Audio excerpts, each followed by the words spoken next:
Okay, for this technique that I call the double emboss, you're going to need just a couple things. You're going to need your texture fade folder.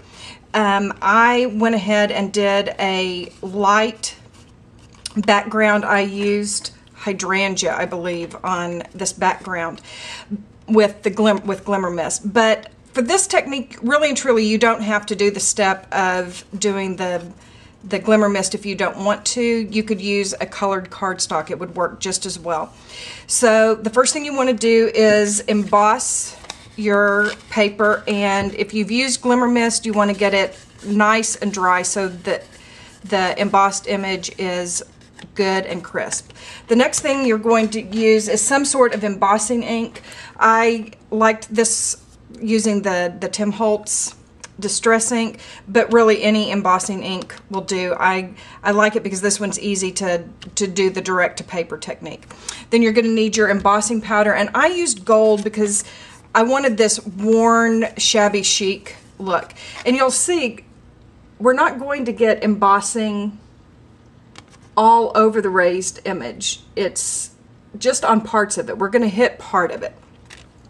So if you have a dryer sheet or one of these embossing buddies that has the cornstarch in it, we want to run that over it. If you use a dryer sheet, it'll also kind of get the static cling to go away, because we don't want our embossing ink to get down in the grooves if we can avoid it. So to do this, I take my embossing ink pad and I try to get this as flat as possible, and then I rub it over just the high spots. Now remember, my goal for this, because I'm doing distress, is that the ink doesn't have to, the embossing powder doesn't have to get everywhere. I'm not looking for solid coverage on this. And then I throw it over the top and let it fall. By not dumping it directly onto it, that helps me avoid getting it down in the grooves. So I keep my 2 or 3 of my favorite embossing powders in these containers so that I can do this technique on a lot of things. But even if you didn't do this, you could use your embossing buddy tray or even a piece of paper to do the same technique. So obviously there's some places that the ink didn't take, but I like that. That was the intention of this particular look. So then I'm going to go and heat my embossing powder.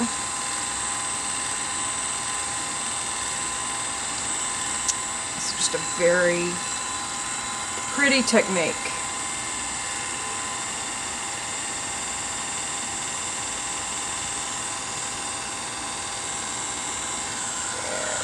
Beginning to get it to melt for us. So when you're done, you get this really pretty, sorry, I'm not sure where my camera's focusing. Just get a really nice distress double emboss image. Okay, I'm going to clean this up and come back with another technique for the embossing, the Regal Flourishes. For this one, I used a thin piece of copper craft foil, but you know what? You can do the same thing by cutting open a Pepsi can. Put some gloves on. This isn't a technique for kiddos, but put your gloves on and use your Tim Holtz scissors to cut out a piece of a Pepsi, Coke can, whatever it is that your favorite canned drink beverage is, and flatten it out, and then cut a piece that is 4 1/4 by 5 1/2, which will fit into your embossing folder, and it will go through and emboss. The technique could stop right there. Honestly, how pretty is that? Just a very, very cool thing.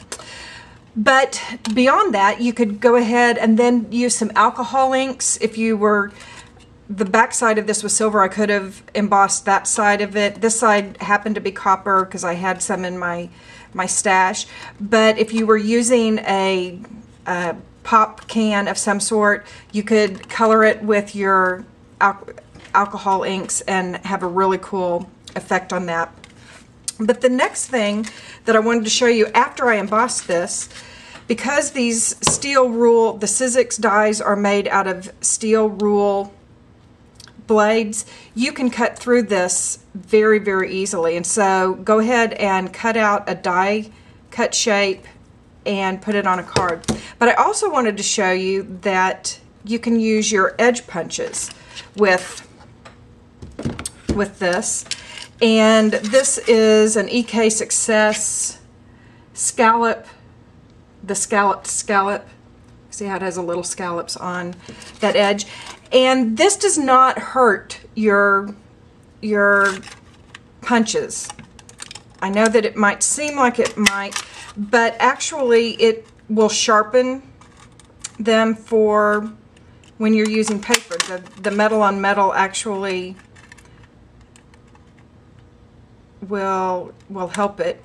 If you ever have one of these that is not cutting through your paper very cleanly, one of the tricks that you can do to make it work a little better is to take a piece of aluminum foil.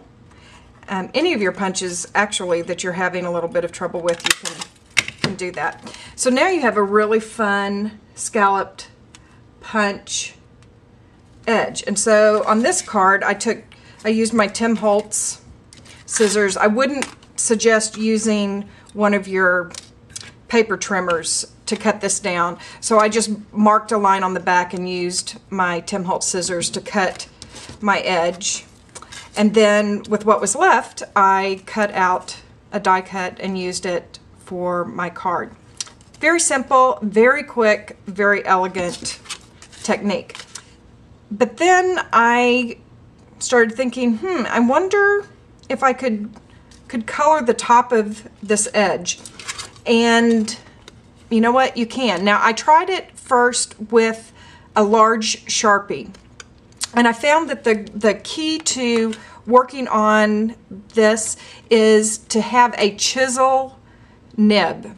This is my Copic marker, and if you can see, this is the chisel end. You don't want to use a brush end. You need an end that is really very firm and flat. So the Copic or a Sharpie would work. I did find that the Sharpies did not make as dark of an impression, didn't cover as well as the Copics do. They're alcohol ink. They have a stronger coverage.